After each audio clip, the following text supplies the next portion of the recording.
आज हम क्लास 10 की एक्सरसाइज 7 का सवाल नंबर 11वां में कह रहा है कि आपके स्कूल में खेलकूद क्रियाकलाप आयोजित करने के लिए एक आयताकार मैदान ABCD में चूने से परस्पर 1 मीटर की दूरी पर पंक्ति बनाई गई है।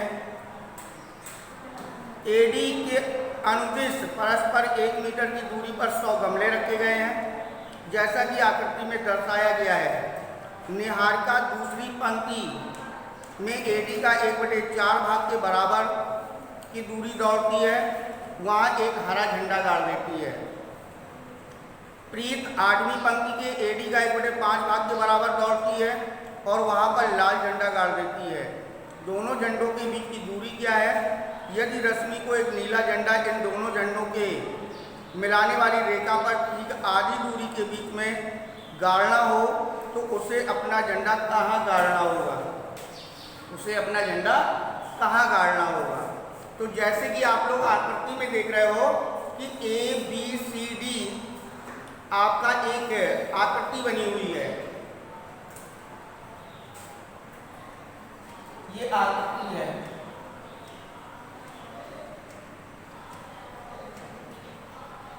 एक, दो, तीन, चार, 5, 6, 7, 8,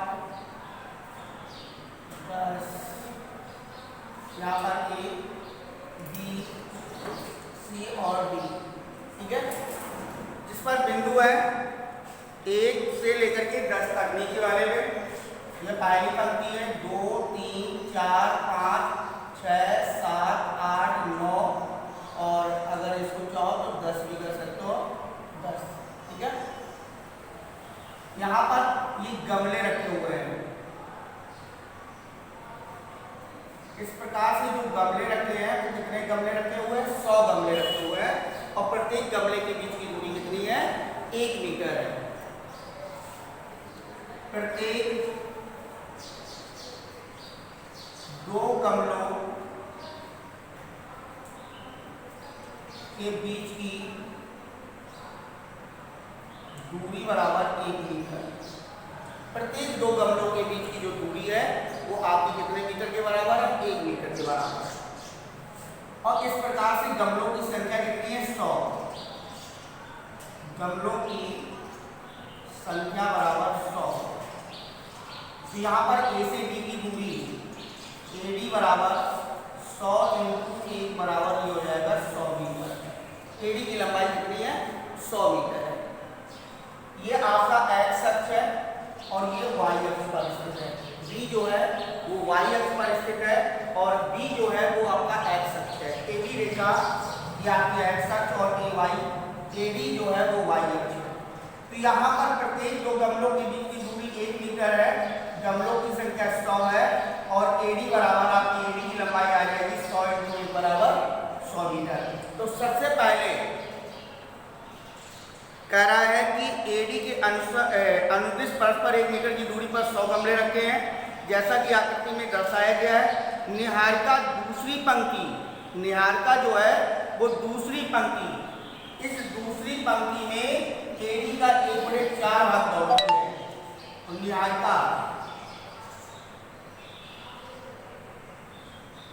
निहारिका दूसरी पंक्ति में AD का 1/4 भाग। यहाँ पर AD है आपका 100 × 1/4 बराबर आ जाएगा 25 मीटर आ जाएगी। तो निहारिका वहाँ पर क्या करती है? निहारिका AD का 1/4 भाग की दूरी दौड़ती है और वहाँ पर एक हरा झंडा गाड़ देती है। तो हरे झंडे के निर्देशांक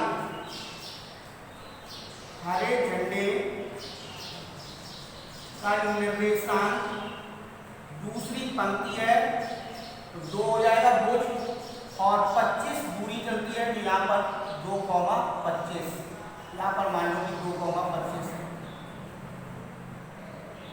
ये निहारिका के झंडे की दूरी है, उसके निर्देशांक है कि हरे झंडे के निर्देशांक जो है वो 2,25 है।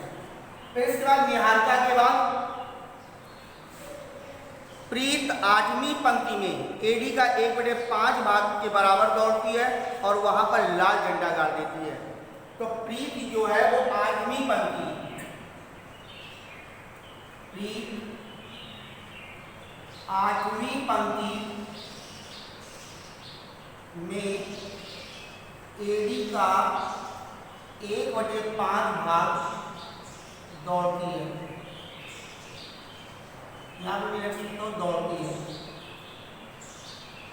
तो एडी का 1/5 भाग, एडी हमारा है 100 इंटू 1/5 बराबर 20 मीटर, 20 मीटर।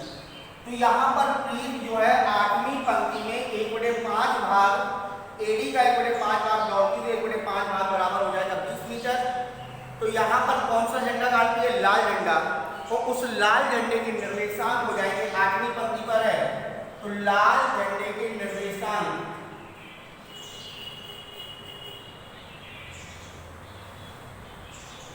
लाल झंडे के निर्देशांक 8,20, 8वीं पंक्ति पर है, ये हो जाएगा 8,20। ठीक है।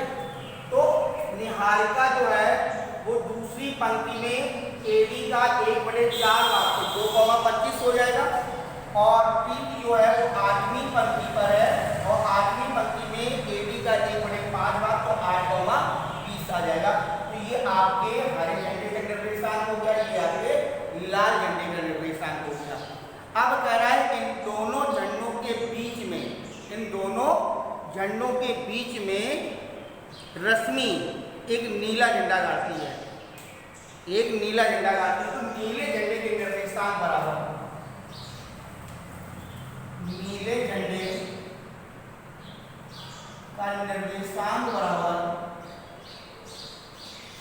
x1 plus x2/2 y1 plus y2/2। इन दोनों झंडों के बीच में झंडा गाड़ी, तो बीच की दूरी निकालनी है। तो यहां पर आ जाएगा x1 2 प्लस 8/2 और 25 प्लस 20/2, 10/2 और 45/2, 5,22.5। तो नीले झंडे का निर्देशांक आ गया 5,22.5।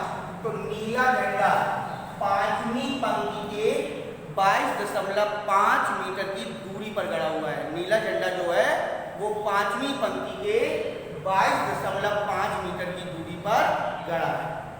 यहाँ पर लिख सकते हैं कि रश्मि 5वीं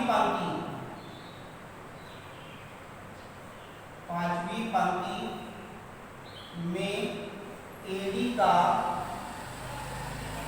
पर ए से 22.5 मीटर की दूरी पर अपना नीला झंडा गाड़ती है। तो रश्मि के झंडे जो है, रश्मि का जो झंडा है वो 5वीं पंक्ति के बिंदु पर स्थित है। ठीक है। और इसके बाद दोनों झंडों के बीच की दूरी क्या है? इस झंडे और इस झंडे के बीच की दूरी भी याद करनी है। कौन कौन से झंडे की? लाल और हरे झंडे के बीच की दूरी, लाल और हरे झंडे के बीच की दूरी बराबर √(x1 - x2) का होल स्क्वायर और प्लस y1 - y2 का होल स्क्वायर। x1 2 - 8 का होल स्क्वायर, 20 - 25 -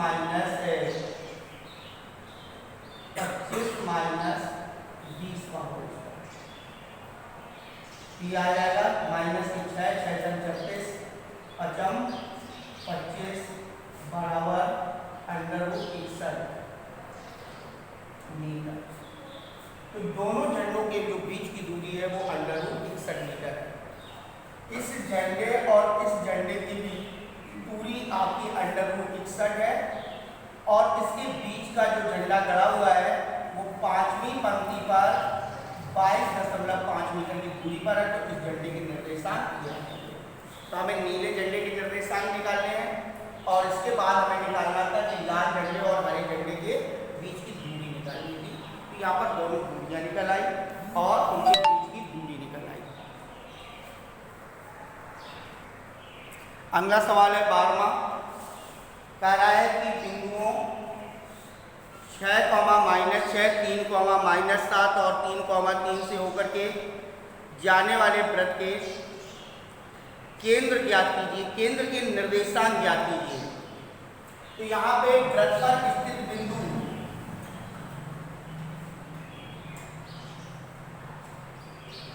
A, B और C है और इसका केंद्र O है, ठीक है। और इसमें से क्रमशः निर्देशांक है 6, -6, 3, -7 और 3, 3। ये वृत्त पर स्थित बिंदुओं के निर्देशांक दे रखे हैं।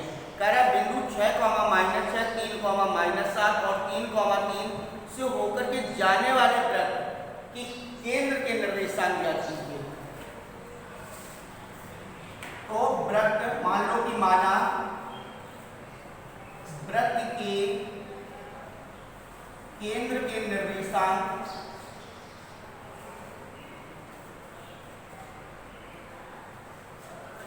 x, y। माना वृत्त के केंद्र के निर्देशांक x, y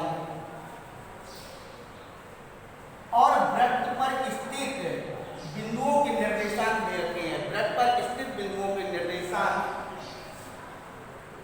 वृत्त पर स्थित बिंदुओं के निर्देशांक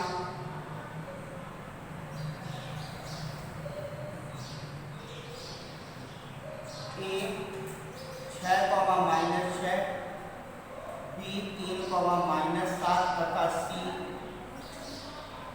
3, 3। तो ये तो आप लोग जानते हो कि वृत्त के केंद्र से परिध तक के बीच की जो दूरी होती है वो त्रिज्या कहलाती है। तो OA, OB और OC ये क्या है? वृत्त की त्रिज्याएं हैं और वृत्त की त्रिज्याएं क्या होती हैं? समान होती हैं। OA बराबर OB बराबर OC ये वृत्त की त्रिज्या है।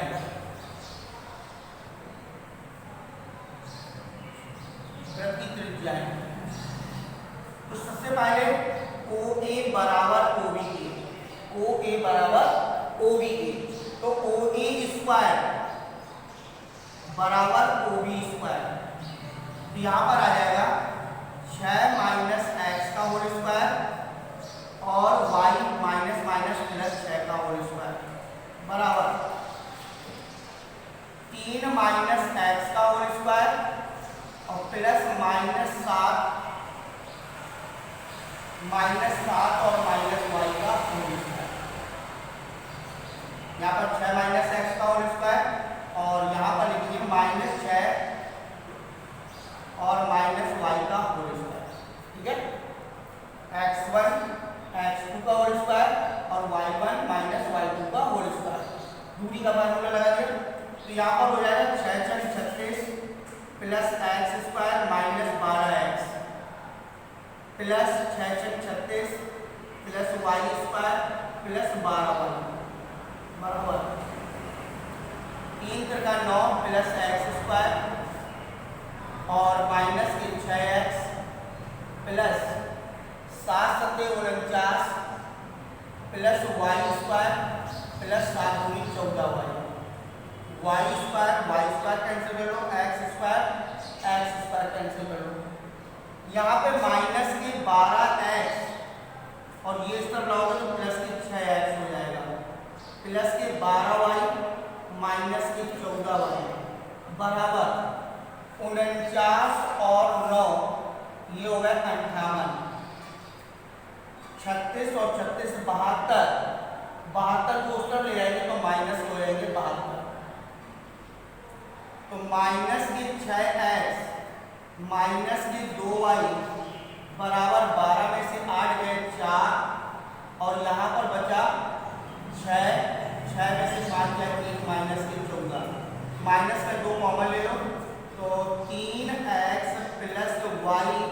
बराबर 7, ये हमारा पहला समीकरण हो जाएगा। माइनस के 2 का भाग दे देंगे, ठीक है। फिर इसके बाद जिस प्रकार से OA बराबर OB की है, उसी प्रकार से OA बराबर इसके है OC की।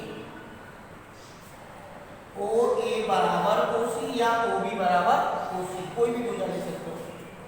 तो OA स्क्वायर बराबर OC स्क्वायर, यहाँ पर हो जाएगा 6 माइनस एक्स का whole square minus 6 minus Y का होल स्क्वायर 3 माइनस एक्स का होल स्क्वायर 3 माइनस वाई का होल स्क्वायर। तो 36 plus X square minus 12x plus 36 plus Y square plus के 12y बराबर 9 plus X square minus 6x 9 plus Y square minus 6 Y square X square cancel कर लो। 36 और 36 हो गए 72 minus 12x plus 12y बराबर minus के 6x minus के 6y और 9 9 18 हो गए। तो माइनस के 12x प्लस के 12y प्लस के 6x प्लस के 6y बराबर 18 माइनस 12। यहाँ पर बचे माइनस के 6x और प्लस के 6 का 18y बराबर 12 में से 8 गए 4, यहाँ पर 6 में से 5 54 माइनस के। तो x minus 2y x minus 3y बराबर 6 9 54, ये हमारा सेकंड समीकरण हो जाएगा। x माइनस 3y बराबर 9 और पहला समीकरण है x plus 3x plus y बराबर 7। तो समीकरण 1 में 3 का गुणा कर देगा। तो समीकरण हमारे 3 का गुणा कर देंगे तो 3 का 9x प्लस 3y 7 का 21 और x माइनस 3y बराबर 9, ये कैंसिल हो जाएंगे। 10x बराबर 30, तो x बराबर आ जाएगा 3। समीकरण 1 में x का मान रखने पर, तो समीकरण नंबर 1 में x का मान रखेंगे तो पहला समीकरण है 3x प्लस y बराबर 7, तो 3 इंटू 3 प्लस y बराबर 7, तो y बराबर 7 माइनस 9, y बराबर माइनस के 2। तो केंद्र के निर्देशांक